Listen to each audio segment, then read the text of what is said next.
തൃശൂർ വെയ്യൂരിൽ നിന്ന് സെൻട്രൽ ജയിലിനടുത്ത് നിന്ന് കടന്നു കളഞ്ഞ കുപ്രസിദ്ധ കുറ്റവാളി ബാലമുരുകനെ തെങ്കാശിയിൽ നിന്ന് തമിഴ്നാട് പോലീസ് കണ്ടെത്തി. പോലീസ് പരിശോധനയ്ക്കിടെ പാറയിടുക്കിൽ വീണ ബാലമുരുകനെ ഗുരുതരമായി പരിക്കേറ്റു. പോലീസിനെ കണ്ടയുടൻ ഇയാൾ ശരിക്കും പാറയുടെ മുകളിൽ നിന്ന് താഴേക്ക് ചാടുകയായിരുന്നു.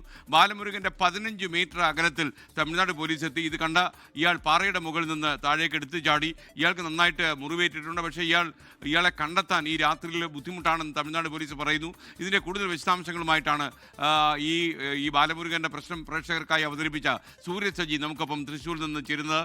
സൂരജ്, ഒരു ആശ്വാസന്റെ വകയായിരുന്നു, എന്നാൽ അയാൾ ഇരുട്ടിൽ ഒളിച്ചിരിക്കുന്നു എന്നുള്ളതാണ്. വല വിരിച്ചിട്ടുണ്ടോ തമിഴ്നാട് പോലീസ്, അതോ നേരം വെളുക്കട്ടെ എന്നുള്ള ചിന്തയിലാണോ തമിഴ്നാട് പോലീസ്? കാര്യം അവരുടെ ഒരു അവധാനതയിലാണ് ഇയാൾ രക്ഷപ്പെട്ടു പോയത് എന്ന് വാർത്തയുണ്ടായിരുന്നല്ലോ. തമിഴ്നാട് പോലീസിനെ കണ്ട ഓടി രക്ഷപ്പെട്ട ബാലമുരുകൻ പാറമുകളിൽ നിന്ന് ചാടി രക്ഷപ്പെടാൻ ശ്രമിക്കുന്നതിനിടയിലാണ് ഇപ്പോൾ പാറയിടുക്കിൽ വീണിരിക്കുന്നത്. 150 മീറ്ററിലധികം താഴ്ചയുള്ള ഇടുക്കിലേക്കാണ് ബാലമുരുകൻ ചാടിയത് എന്നുള്ളതാണ് നിലവിൽ തമിഴ്നാട് പോലീസ് വ്യക്തമാക്കുന്ന കാര്യം. പക്ഷേ ഈ ബാലമുരുകന് പരിക്കേറ്റു എന്ന കാര്യം അവർ സ്ഥിരീകരിക്കുന്നില്ല. കാരണം ഈ രാത്രി ഒരു രക്ഷാപ്രവർത്തനത്തിലേക്ക് പോയില്ലെങ്കിൽ അത് സ്വാഭാവികമായും പോലീസിനെ സംബന്ധിച്ച് നാണക്കേടാണ്. അതുകൊണ്ട് തന്നെ ബാലമുരുകൻ ഈ താഴ്ചയിലേക്ക് ചാടി എന്നതിനപ്പുറത്തേക്ക് എത്രമാത്രം പരിക്കേറ്റു എന്നതിന്റെ ഒരു വിവരവും പോലീസ് പുറത്തേക്ക് വിടുന്നില്ല. ഏറ്റവും പ്രധാനപ്പെട്ട കാര്യം, കഴിഞ്ഞ 20 മണിക്കൂറിലധികമായി ഈ കടയത്ത് മല കേന്ദ്രീകരിച്ചുകൊണ്ട് പോലീസ് വലിയ തിരച്ചിൽ നടത്തുകയായിരുന്നു. ഇന്നലെ രാത്രിയോടുകൂടിയാണ് ആടുമേക്കാൻ എത്തുന്ന ആൾക്ക് സമാനമായ, അതായത് ആടുമേക്കാൻ ഒരാൾ എങ്ങനെയാണോ എത്തുന്നത് അത്തരത്തിൽ വസ്ത്രം ധരിച്ച് ഈ ബാലമുരുകൻ തെങ്കാശിയിലെ വീട്ടിലേക്ക്, ഭാര്യയുടെ അടുത്തേക്ക് എത്തുന്ന ആ സമയത്ത് മഫ്റ്റിയിൽ പോലീസുകാരുണ്ടായിരുന്നു. ഇവർ ബാലമുരുകൻ എത്തിയതറിഞ്ഞ് ഈ വീട് വളയുകയായിരുന്നു. ഇതോടുകൂടി സമീപത്തെ കടയത്ത് മല, അതായത് 1000 മീറ്ററിലധികം ഉയരമുള്ള ചെങ്കുത്തായ മലനിരയാണ്. ആ മലനിരയിലേക്ക് ഇപ്പോൾ ഒരു ദൃശ്യത്തിലെ ഒരാളെ കാണുന്നുണ്ടല്ലോ, അത് ആരാണ്? പോലീസുകാരാണോ ബാലമുരുകനാണോ? അത് പോലീസുകാരാണ് സ്കേൻ. അതായത് ഇന്നലെ ഈ ബാലമുരുകന് പിന്നാലെ കയറിയ പോലീസുകാരെയാണ് ദൃശ്യത്തിൽ കാണുന്നത്. അവർ ഇന്നലെ 5 പേർ ഈ മലയ്ക്ക് മുകളിലേക്ക് കയറിയ 5 പോലീസുകാർ അവിടെ കുടുങ്ങി. അപ്പോൾ എത്രമാത്രം അപകട മേഖലയാണ് ആ മലനിരകൾ എന്നുള്ളത് ആ ദൃശ്യങ്ങൾ തന്നെ സാക്ഷ്യപ്പെടുത്തുന്നുണ്ട്. 5 പേർ ഇന്നലെ രാത്രി ഇതുപോലെ തന്നെ ഈ മലയിൽ കുടുങ്ങുന്നു. പക്ഷേ അവരെ ഇന്നലെ രാത്രി രക്ഷിക്കാൻ പോലീസിനായില്ല. ഫയർഫോഴ്സ് അടക്കം എത്തിയെങ്കിൽ പോലും ഇന്ന് നേരം പുലരുന്നത് വരെ അവർക്ക് ഈ മലയുടെ മുകളിൽ തന്നെ കഴിച്ചുകൂട്ടേണ്ടി വന്നു. നേരം പുലർന്നതിന് ശേഷം മാത്രമാണ് ഈ മലയിൽ കുടുങ്ങിയ 5 പോലീസുകാരെ പോലും പുറത്തേക്ക് എത്തിക്കാൻ സാധിച്ചത്. അങ്ങനെയെങ്കിൽ എത്രമാത്രം ദുഷ്കരമായ ഒരു ദൗത്യമാണ് ഇപ്പോൾ തെങ്കാശിയിൽ നടന്നുകൊണ്ടിരിക്കുന്നതെന്ന് നമുക്ക് അതിൽ നിന്ന് തന്നെ വ്യക്തമാണ്. അതുകൊണ്ട് തന്നെ പോലീസ് പറയുന്നത് ഇപ്പോൾ ബാലമുരുകൻ ചാടിയിരിക്കുന്ന പ്രദേശത്തേക്ക് ഇറങ്ങി ബാലമുരുകനെ എടുക്കുന്ന ഒരു തരത്തിലും സാധ്യമല്ല ഉള്ളതാണ് പറയുന്നത്. അതിന് ഫയർഫോഴ്സ് ഉദ്യോഗസ്ഥരാകട്ടെ പോലീസ് ഉദ്യോഗസ്ഥരാകട്ടെ ആരും തന്നെ തയ്യാറാകുന്നില്ല. അത്രമാത്രം റിസ്ക് ആണ് അവിടെ ഇറങ്ങുന്നത് എന്നുള്ളതാണ് പോലീസുകാർ തന്നെ പറയുന്ന കാര്യം. അത് രഹസ്യമായി അവർ പറയുന്ന കാര്യമാണ്. ബാലമുരുകന് പരിക്കേറ്റിരിക്കുന്നു. ചോര വാർന്ന ബാലമുരുകൻ ഇപ്പോൾ ഈ പാറയിടുക്കിലേക്ക് വീണു എന്നുള്ളത് അവർ സ്ഥിരീകരിക്കുകയാണ്. 15 മീറ്റർ അകലത്തിൽ, അതായത് 20 മണിക്കൂർ നീളുന്ന ദൗത്യം, ആ ദൗത്യത്തിനിടയിൽ ഈ ഡ്രോൺ അടക്കം നടത്തിയ പരിശോധനയിലാണ് 15 മീറ്റർ അകലത്തിൽ ഈ ബാലമുരുകനെ പോലീസ് കാണുന്നത്. അങ്ങനെ പോലീസ് ഉദ്യോഗസ്ഥർ ഓടിയെത്തുന്നു.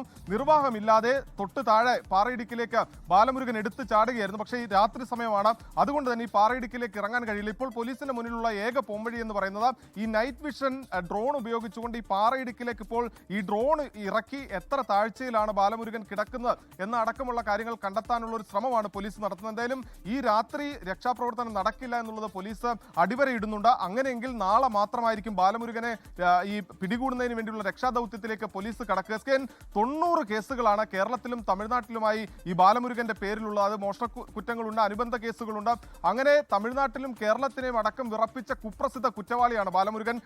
ഒന്നാം തവണയല്ല ബാലമുരുകൻ ഈ വിയ്യൂർ ജയിലിന് സമീപത്ത് നിന്ന് ചാടിപ്പോകുന്നത്. നേരത്തെയും തമിഴ്നാട് കോടതിയിൽ ഹാജരാക്കി വിയ്യൂർ ജയിൽ വളപ്പിലേക്ക് എത്തിയ സമയത്ത് അന്ന് ബാലമുരുകൻ ഈ പോലീസിന്റെ കയ്യിൽ നിന്ന്, തമിഴ്നാട് പോലീസിന്റെ കയ്യിൽ നിന്ന് രക്ഷപ്പെട്ടു പോകുന്നു. പിന്നീട് തെങ്കാശിയിലെ ഭാര്യയുടെ അടുത്തേക്ക് എത്തുന്ന സമയത്ത് അവിടെ വച്ച് അന്ന് പോലീസ് തന്ത്രപരമായി ബാലമുരുകനെ പിടികൂടുകയായിരുന്നു. വീണ്ടും മറ്റൊരു കേസിൽ കോടതിയിൽ ഹാജരാക്കി തിരിച്ച് വിയ്യൂരിലേക്ക് കൊണ്ടുവരുന്നതിനിടയിലാണ് വിയ്യൂർ ജയിൽ വളപ്പിന് സമീപത്ത് മൂത്രമൊഴിക്കാൻ വാഹനം നിർത്തിയ സമയത്ത് ഈ ജയിലിന്റെ മതിൽ തന്നെ ചാടി ബാലമുരുകൻ രക്ഷപ്പെടുന്നത്. പിന്നീട് അങ്ങേയറ്റം നാടകീയമായ സംഭവങ്ങളായിരുന്നു അരങ്ങേറിയത്. സമീപത്ത് ഒരു ബൈക്ക് മോഷ്ടിച്ച് തമിഴ്നാട്ടിലേക്ക് കടന്ന ബാലമുരുകന് വേണ്ടി പോലീസ് തെരച്ചിൽ നടത്തി. ഒരു സൂചനയും ഉണ്ടായിരുന്നില്ല. പക്ഷേ അവർ അപ്പോഴും കാത്തിരുന്ന ബാലമുരുകൻ ഭാര്യയെ തേടി ഈ വീട്ടിലേക്ക് എത്തും എന്നുള്ള വിശ്വാസം ഉണ്ടായിരുന്നു. ആ വിശ്വാസത്തിന്റെ അടിസ്ഥാനത്തിലാണ് പോലീസും മഫ്റ്റിയിലും അല്ലാതെയും എല്ലാം കാത്തിരുന്നത്. പക്ഷേ ബാലമുരുകൻ ഇന്നലെ എത്തി. വീട് വളയുന്നതിനിടയിൽ മലയിലേക്ക് ഓടിക്കയറി 20 മണിക്കൂർ നീണ്ട രക്ഷാദൗത്യം. ആ ദൗത്യത്തിന് ഒടുവിൽ 15 മീറ്റർ അകലത്തിൽ ബാലമുരുകനെ കിട്ടിയെങ്കിലും 150 മീറ്റർ അധികം താഴ്ചയിലേക്കുള്ള ഈ ചെങ്കുത്തായ പാറയിടുക്കിലേക്ക് ഈ ബാലമുരുകൻ ഇപ്പോൾ ചാടിയിരിക്കുകയാണ്. സ്കെയിൻ. ഓക്കെ, നമുക്കപ്പം സുരേഷ് സജിയാണ് ചേർന്നത്. ബാലമുരുകൻ ചോര വാർന്ന് പാറയിടുക്കിൽ കിടക്കുകയാണ്. പക്ഷേ ആ താഴ്ചയിലേക്ക് ഇറങ്ങി അയാളെ എടുക്കാൻ കഴിയാത്ത ഒരു സാഹചര്യമാണ് നിലനിൽക്കുന്നതാണ് മനസ്സിലാക്കുന്നത്. ഈ തെങ്കാശിയിലെ ഈ പാറയുടെ മുകളിലേക്ക് കയറിയ ആളുകൾ തന്നെ പോലീസുകാർ തന്നെ അപകടത്തിൽപ്പെട്ട സ്ഥിതിക്ക് അവരിനി എനിക്ക് തോന്നുന്നില്ല അവരിപ്പോൾ ഈ രാത്രിയിലൊക്കെ അതിലിറങ്ങുമെന്ന്. ഇപ്പോൾ അവിടെ നടക്കുന്ന ഡ്രോൺ പരിശോധനയുടെ ദൃശ്യങ്ങളാണ് നമ്മൾ കാണുന്നത്. ഇയാൾ എവിടെയാണ് കിടക്കുന്നത്, എങ്ങനെയാണ് എന്നൊക്കെയുള്ള കാര്യങ്ങൾ പരിശോധിക്കാൻ അതിൻ്റെ ഫുൾ സ്ക്രീൻ വേണമെങ്കിൽ ഈ ഡ്രോൺ പരിശോധനയുടെ ഇത് കൊടുക്കാം നമുക്ക്. അപ്പോൾ ഈ മലയിടുക്കുകൾ ഇത്ര ചെങ്കുത്തായ പാറയുടെ നിരകളാണുള്ളത് നമുക്ക് മനസ്സിലാകും. എന്തായാലും അതിഭീകരമായ സാഹസികമായ ഒരു യത്നമാണ് പോലീസ് അവിടെ ഏറ്റെടുത്തിരിക്കുന്നത്. എങ്ങനെ ഇയാളെ പിടിക്കുക എന്നുള്ള തീരുമാനത്തിലായിരുന്നു പോലീസ് മുന്നോട്ട് പോയത്. എന്തായാലും പോലീസുകാരെ കണ്ട് ഇയാൾ താഴേക്ക് എടുത്ത് ചാടി അവിടെ പരിക്ക് പറ്റി രക്തം വാർന്ന് കിടക്കുകയാണെന്നാണ് പോലീസ് രഹസ്യമായി പറയുന്നത്. സുരേഷ് സജിയാണ് തൃശ്ശൂരിൽ നിന്ന് വിവരങ്ങളുമായി ചേർന്നത്. തൃശ്ശൂർ വെയ്യൂർ സെൻട്രൽ ജയിലിലേക്ക് കൊണ്ടുപോകുന്ന വഴിയാണ് ഇയാൾ കടന്നു കളഞ്ഞത്. ഇപ്പോഴാണ് പോലീസിന്റെ കാഴ്ചവട്ടത്ത് ഇയാളെ കണ്ടത്. ലോകത്തെവിടെയായാലും ഏത് സമയത്തും 24 വാർത്തകളും ഓഗ്മെന്റഡ് റിയാലിറ്റി പാക്കേജുകളും എക്സ്പ്ലെയിനറുകളും വിശദമായി കാണാൻ ഞങ്ങളുടെ യൂട്യൂബ് ചാനൽ നിങ്ങൾക്ക് സബ്സ്ക്രൈബ് ചെയ്യാം.